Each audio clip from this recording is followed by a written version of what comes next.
Hello listeners, this is Harsimran. Welcome to my YouTube channel Harsimran science series. So आज का हमारा topic है introduction to genetics. तो हम बात करते हैं इस संसार में जितने भी लिविंग ऑर्गेनिज्म है, जितने भी जीव है इस संसार के अंदर, इंक्लूडिंग ह्यूमन बींग्स को इंक्लूड करते हुए, उन सब के लिए रिप्रोडक्शन क्यों जरूरी है? उन सब के लिए रिप्रोडक्शन इसलिए जरूरी है ताकि वो अपने जैसी स्पीसीज बनाए रखे, एग्जिस्ट कर सके इस वर्ल्ड में। एक टर्म आता है हमारे पास, लाइफ स्पान। हम जानते हैं कि इस दुनिया में जितने भी कोई भी ऑर्गेनिज्म आया, छोटे से लेकर बड़े से बड़ा तक, ठीक है, हर का लाइफ स्पान फिक्स है। मतलब हर की बर्थ और हर की डेथ क्या है? फिक्स है।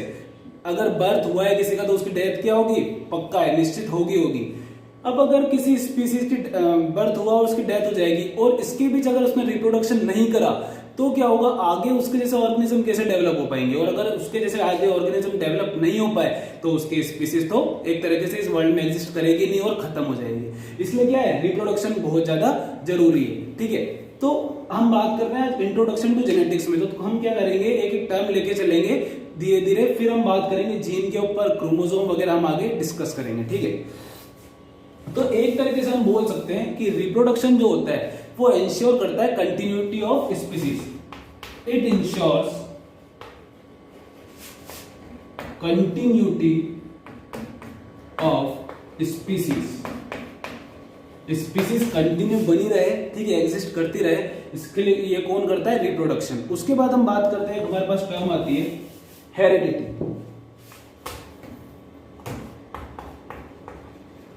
हेरिडिटी क्या होता है? वो सिंपल टर्म है। The process of transfer of character from parents to child is known as heredity. Parents से चाइल्ड में कैरेक्टरिस्टिक का क्या होना? ट्रांसफर होना। क्या कहलाता है? हेरिडिटी कहलाता है। चाइल्ड को अपन ऑफस्प्रिंग भी बोल सकते हैं। तो क्या बोलेंगे हम? Transfer of characteristic from parents to child और ऑफस्प्रिंग। इसको अपन ने क्या बोल दिया भाई? हेरिडिटी बोल दिया। अब हम बात करते हैं कि ओरिजिनल में जो कैरेक्टर, हम तो सिर्फ डेफिनेशन के फॉर्म में बोल देते हैं, ओरिजिनल में ट्रांसफर होता किसका है? ठीक है, तो ओरिजिनल में ट्रांसफर होता है जीन्स का। किसका होता है? जीन्स का। हम बात करते हैं, सबसे पहले हमारे पास तीन टर्म आएगी, DNA, gene and third one is chromosome. Okay, तो अगर हम ह्यूमन की बात करें तो ह्यूमन के अंदर 23 पेयर ऑफ क्रोमोसोम एग्जिस्ट करते हैं। कितने हो गए? 23 पेयर। और टोटल 23 पेयर मतलब 46 क्रोमोसोम। ठीक है, ये हो गए क्रोमोसोम। ठीक है, हर क्रोमोसोम के ऊपर क्या होता है? जीन उपस्थित होते हैं। ठीक है, या जीन एग्जिस्ट करते हैं हर किसके ऊपर? क्रोमोसोम के ऊपर। अब वो जो जीन है वो उनका नंबर वेरी कर सकता है, वो नंबर 100 से लेकर 1000 तक भी वेरी कर सकता है। तो हम ऐसा बोल सकते हैं कि अगर ये क्रोमोसोम हुआ है, ये पेयर हो गया, अगर एक ये क्रोमोसोम हुआ तो इसके ऊपर क्या उपस्थित होंगे? हमारे जीन उपस्थित होंगे। और अगर हम बात करें कि जो जीन होते हैं वो किससे मिलके बने होते हैं, वो ये जीन जो मिलके बने होते हैं वो डीएनए से मिलके बने होते हैं इसका। और ये जो हमारा डीएनए है, डीऑक्सीराइबोन्यूक्लिक एसिड, ये क्या है? जेनेटिक मटेरियल है जो कि असलियत में पास होता है पेरेंट से लेके चाइल्ड में। इसका समझ में आया? इसलिए एक पेरेंट और एक चाइल्ड के अंदर काफी सिमिलरिटीज होती है। किसके कारण होती है? वो डीएनए के कारण। क्योंकि वही डीएनए जो पेरेंट्स में, वही किसमें ट्रांसफर होगा? चाइल्ड में होगा। इसलिए ज्यादातर कैरेक्टर जो होते हैं वो क्या होते हैं? मेल खाते हैं, पेरेंट्स और ऑफस्प्रिंग के बीच में। ठीक है, अब अगर हम बात करें, एक टर्म है हमारे पास जीनोम। तो जीनोम क्या हुआ? एक सेल के अंदर जितनी भी जेनेटिक इंफॉर्मेशन है, ठीक है, जितना भी जेनेटिक मटेरियल है वो सेल रखता है, उसको अपन क्या बोल देंगे? उसका genome. The genetic material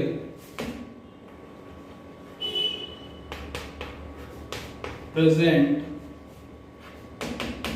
in a cell is known as genome. इतना समझ में आया? उसके बाद हम बात कर लेते हैं इंट्रोडक्शन टू जेनेटिक्स। अगर हम पढ़ रहे हैं तो हम सबसे पहले बात करते हैं जेनेटिक्स बोलते किसको है।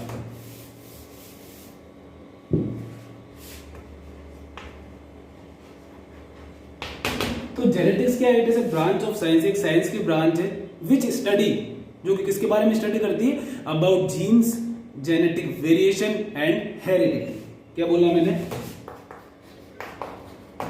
It is a branch of science which study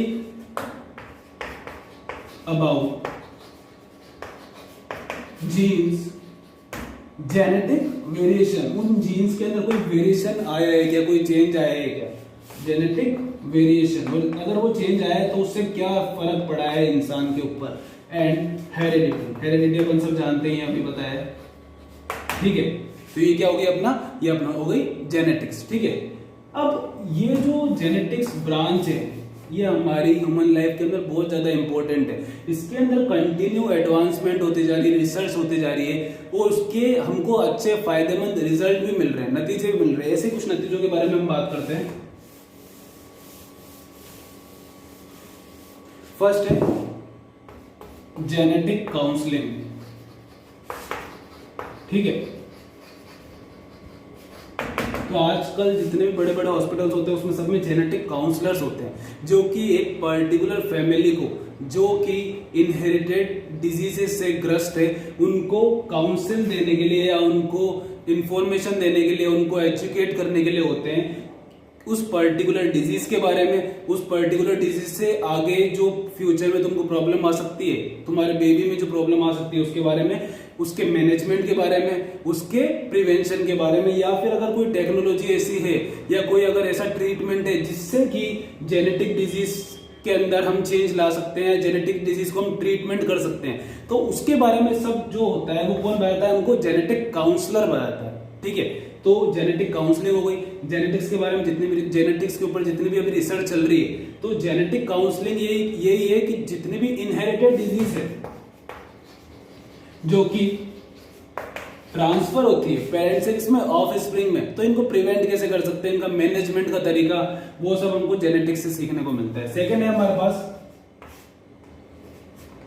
ये जेनेटिक्स काउंसलिंग हो गया हमारे पास। सेकेंड हमारे पास क्या हो गया कि प्रोडक्शन ऑफ ह्यूमन इंसुलिन। पहले क्या होता था, इंसुलिन के बारे में सब जानते ही, ठीक है, जो ब्लड ग्लूकोज को मेंटेन करता है, ठीक है। अब पहले क्या होता था, जो इंसुलिन होता था वो दूसरे एनिमल्स में से, पिग्स वगैरह में से, शीप वगैरह में से क्या होता था, एक्सट्रैक्ट करते थे, ठीक है, और फिर इंसान को देते थे। आजकल क्या हो रहा है, जो ह्यूमन इंसुलिन है वो इसी मेथड से, जेनेटिक इंजीनियरिंग के मेथड से डेवलप किया जा रहा है। कैसे किया जा रहा है? ये क्या करते हैं, ऐसा जीन एक्सट्रैक्ट करते हैं हमारी बॉडी में से जो कि इंसुलिन के प्रोडक्शन के लिए क्या है, इंपॉर्टेंट है। उस जीन को एक्सट्रैक्ट करके ये पर्टिकुलर माइक्रो ऑर्गेनिज्म के अंदर क्या करते हैं, इंसर्ट कराते हैं, और वो पर्टिकुलर माइक्रो ऑर्गेनिज्म जो होता है वो क्या करता है, सेल डिवीजन के दौरान उस पर्टिकुलर जीन को भी क्या करता है, डिवाइड करता है, और वैसे ही पर्टिकुलर और बहुत सारा वो क्या करता है, इंसुलिन बनाता है। उससे इंसुलिन को उठा के क्या कर देते हैं, इंसान में डाल देते हैं। सिंपल सी बात। तो आज जो इंसुलिन बन रहा है, जितना भी एक्सट्रैक्शन हो रहा है, जितना भी बन रहा है इंसुलिन का जो प्रोडक्शन हो रहा है, वो जेनेटिकली इंजीनियर्ड माइक्रो ऑर्गेनिज्म के द्वारा ही हो रहा है। माइक्रो ऑर्गेनिज्म, ठीक है, इतना समझ में आया सबको। उसके बाद अगर हम बात करें एक प्रोजेक्ट के बारे में, तो 1990 में एक प्रोजेक्ट स्टार्ट हुआ था, ह्यूमन जीनोम प्रोजेक्ट। 1990 में इंटरनेशनली अपन ये बोल सकते हैं कि सबके कोलैबोरेशन की मदद से पूरे वर्ल्ड में जितनी भी कंट्रीज है, मेजोरिटी में जो कंट्रीज है, ठीक है, उनके कोलैबोरेशन से एक प्रोजेक्ट स्टार्ट हुआ था। कब स्टार्ट हुआ था ये? 1990 में, ह्यूमन जीनोम प्रोजेक्ट, जिसका मेन मकसद क्या था? इसका मेन मकसद ये था कि हर एक क्रोमोसोम को फाइंड आउट करना और उस हर एक क्रोमोसोम पे पर्टिकुलर जीन को फाइंड आउट करके उसकी सीक्वेंसिंग करना। समझ में आया? जैसे कि ये एक पर्टिकुलर क्रोमोसोम है, जैसे मैंने तुमको अभी बताया कि क्रोमोसोम पे क्या स्थित होते हैं, जीन स्थित होते हैं। अब इन क्रोमोसोम को फाइंड करना, सबसे पहले तो क्रोमोसोम फाइंड हो चुके, उन क्रोमोसोम के ऊपर जीन को फाइंड आउट करके उसका सीक्वेंसिंग करना कि वो किस सीक्वेंस में बेस्ड है। और क्या बोल सकते हैं अपन कि कोई पर्टिकुलर अगर जीन अगर ज्यादा है या जीन पर्टिकुलर कोई कम है, तो उसकी अवेलेबिलिटी से या उसकी कमी से कोई अगर हमको डिजीज हो रही है तो उसके बारे में भी हम पता लगा सकते हैं। तो क्या हुआ, ह्यूमन जीनोम प्रोजेक्ट जो था वो पूरे वर्ल्ड में जितने भी कंट्रीज थे उनके कोलैबोरेशन से स्टार्ट किया गया, और इसका मेन मकसद यही था कि क्रोमोसोम के ऊपर जो जीन्स होते हैं उनकी सीक्वेंसिंग को फाइंड आउट करना और एक तरीके से एक मैपिंग करना, मैप बनाना कि ये भाई जितने भी जीन्स है क्रोमोसोम के ऊपर वो इस पैटर्न में सेट है। जैसे अपने पास 23 पेयर्स ऑफ क्रोमोसोम है, तो 23 पेयर्स के ऊपर जैसे मैंने बताया कि एक क्रोमोसोम के ऊपर 100 से लेकर 1000 तक जीन हो सकते हैं। अब वो 100 से लेकर 1000 तक जो जीन है उनकी सीक्वेंसिंग करना, वो इस ह्यूमन जीनोम प्रोजेक्ट का क्या था, मेन उद्देश्य था। इतना समझ में आया? ठीक है। तो और इस ह्यूमन जीनोम प्रोजेक्ट के बहुत सारे फायदे भी हुए। ये फायदे हुए कि भाई जो जेनेटिक डिजीज थी, जेनेटिकली जो डिजीज थी, ठीक है, उसमें इसने हमारी बहुत हेल्प करी। अब हम बात करते हैं क्रोमोसोम के बारे में, हम थोड़ा डिटेल में बात करते हैं।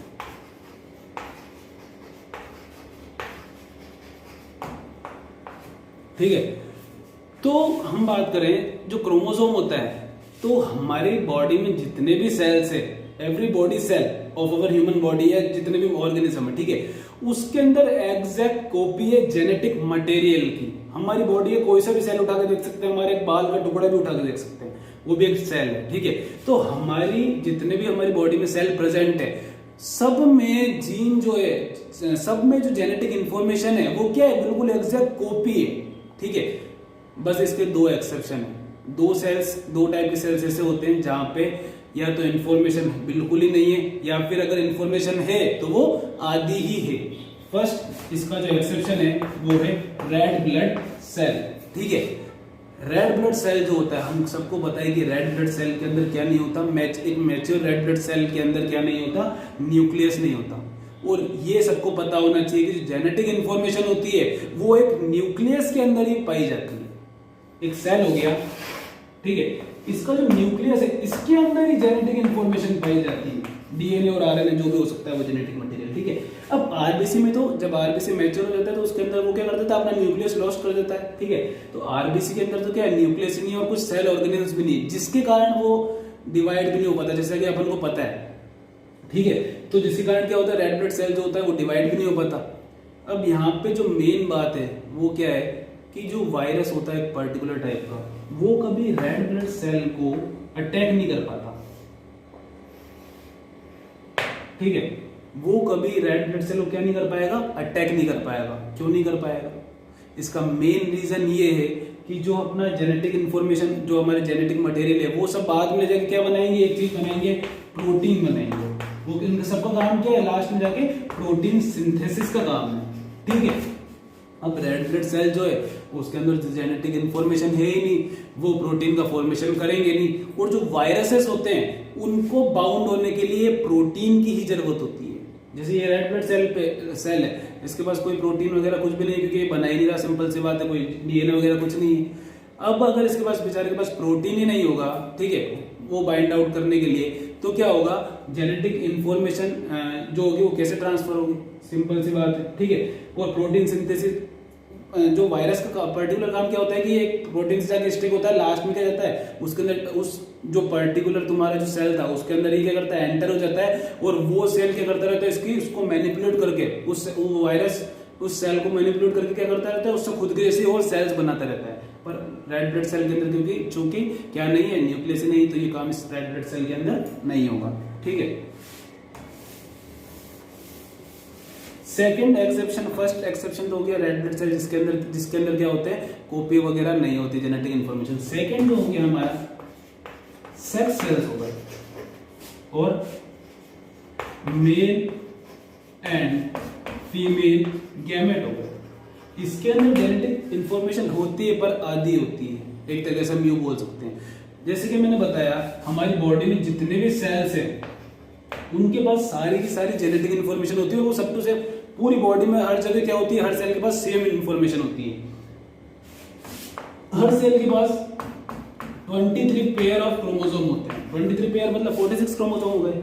जबकि जो हमारे मेल और फीमेल गेमेट है उसके पास पर्टिकुलर, जैसे मेल गेमेट की बात कर ले, हम स्पर्म की बात कर ले, ठीक है, तो स्पर्म के पास 23 पेयर नहीं होंगे, ओनली क्या होंगे, 23 ही क्रोमोसोम होंगे वहां पे। ठीक है, और अगर ऐसे हम ओवम की बात कर ले या ओवा की बात करें तो वहां पे भी क्या होगा, 23 क्रोमोसोम ही होंगे। इसका भी एक रीजन है क्योंकि जब क्या होता है रिप्रोडक्शन के दौरान जब स्पर्म एंड ओवम मीट करेंगे तो अगर इनके पास पहले से ही 46 क्रोमोसोम होते हैं तो कितने क्रोमोसोम हो जाते हैं अपन अंदाजा लगा ही सकते हैं। इसलिए जो हमारे सेक्स सेल्स हैं, हमारे जर्म सेल्स भी बोलते हैं इनको, ठीक है। तो इनको जो जर्म सेल्स हैं हमारे, उनके पास जो क्रोमोसोम होते हैं वो क्या होते हैं, आधे ही होते हैं। जो जेनेटिक इन्फॉर्मेशन होती है वो आधी होती है, क्योंकि जब आगे वो साथ में मिलेंगे तो क्या होगा, सीधी सी बात है, जब स्पर्म और ओवम मिलेगा तो आगे फर्दर क्या बनाएगा, वो एक जाइगोट बनाएगा और उस जाइगोट के अंदर अपने कितने क्रोमोसोम होंगे, टोटल 46 क्रोमोसोम होंगे। 23 मेल से आ जाएंगे, 23 किससे आ जाएंगे, फीमेल से आ जाएंगे। और ये हर सेल के पास जो 46 क्रोमोसोम है ये भी किससे आ रहे हैं, एक मेल से आ रहा है, एक फीमेल से आ रहा है, सिंपल सी बात है, ठीक है। अब हम बात कर लेते हैं, दो टाइप के हमारे पास क्या होते हैं, सेल्स होते हैं। एक होता है डिप्लॉइड सेल, एक होता है हैप्लॉइड सेल, ठीक है। डिप्लॉइड सेल को हम 2n भी बोलते हैं और हैप्लॉइड सेल को हम n भी बोलते हैं, ठीक है। तो डिप्लॉइड सेल और हैप्लॉइड सेल क्या होगा, अभी मैंने बताया हमारी बॉडी में जितने भी सेल्स है एक्सेप्ट किसको छोड़ के, हमारे सेक्स सेल्स को छोड़ के, ठीक है, वो सब क्या है, डिप्लॉइड है। जिसके अंदर 2n मतलब क्या हो गया, 2 into 23, n क्या हो गया, नंबर क्रोमोसोम हो गए, क्रोमोसोम का पेयर हो गया, और 2 टोटल, तो टोटल कितने हो गए, 2 into 23 46 हो गए, और n यहाँ पे कितने रहेगा, 23 रहेगा, ठीक है। तो हमारे जो हम बात कर सकते हैं हैप्लॉइड सेल्स हमारे क्या है, हमारे सेक्स सेल्स है, स्पर्म और ओवा ओनली, इसी के अंदर 23 होते हैं। बाकी जितने भी सेल है मैंने बताया उसके अंदर कितने क्रोमोसोम होंगे, 46 क्रोमोसोम ही होंगे, ठीक है। अब हम बात करते हैं ऑटोसोम्स, और ऑटोसोम्स क्या होता है, ठीक है। हमारी बॉडी में कितने हो गए, हमारी बॉडी में कितने क्रोमोसोम्स हैं, 23 पेयर ऑफ क्रोमोसोम्स हैं, ठीक है। जिसके अंदर 22 पेयर जो होते हैं वो क्या होते हैं, ऑटोसोम्स होते हैं, और बाकी जो 1 पेयर बचा वो क्या हो गया, अपना सेक्स क्रोमोसोम।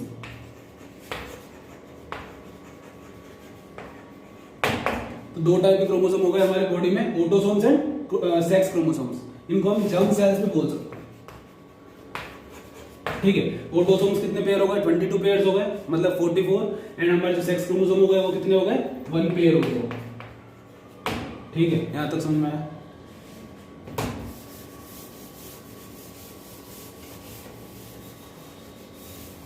उसके बाद जैसे कि हम बात करें, मेल के पास क्या होता है, एक्स एंड वाई, 2 पेयर होते हैं, ठीक है। फीमेल के पास भी 2 होते हैं, एक्स एक्स, ठीक है। अगर मेल में से एक्स और फीमेल में से भी एक्स बाइंड होंगे तो सबको पता है एक्स एक्स क्या होगा, लॉयल चाइल्ड, ठीक है। और मेल में से अगर वाई क्रोमोसोम आया और फीमेल में से तो एक ही टाइप का आ सकता है, एक्स आया तो क्या हो गया, वो मेल चाइल्ड, ठीक है। लास्ट टॉपिक के बारे में हम बात कर लेते हैं आज। क्रोमोसोम के बारे में हमने बात कर ली, लास्ट है हमारा जीन, ठीक है। तो जीन क्या होता है, जो क्रोमोसोम की लेंथ होती है एक पर्टिकुलर, हमारा पेयर ऑफ क्रोमोसोम गया, इस पूरे क्रोमोसोम की लेंथ के जो लेंथ होती है उस पे क्या होते हैं, जीन प्रेजेंट होते हैं, ठीक है। वो जीन जो प्रेजेंट होते हैं, ठीक है, वो जीन का एक ही काम है, प्रोटीन फॉर्मेशन, ठीक है, प्रोटीन का सिंथेसिस, ठीक है। हर जीन एक पर्टिकुलर प्रोटीन बनाने के लिए स्पेशलाइज है,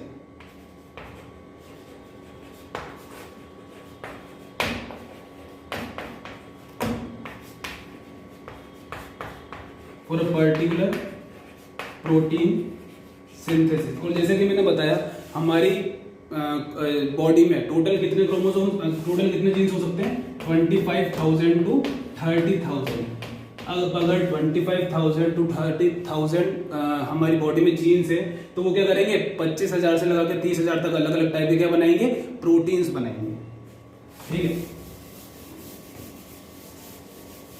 अगर आपको ये वीडियो पसंद आया तो please like, subscribe and share करना ना भूलें। Thank you.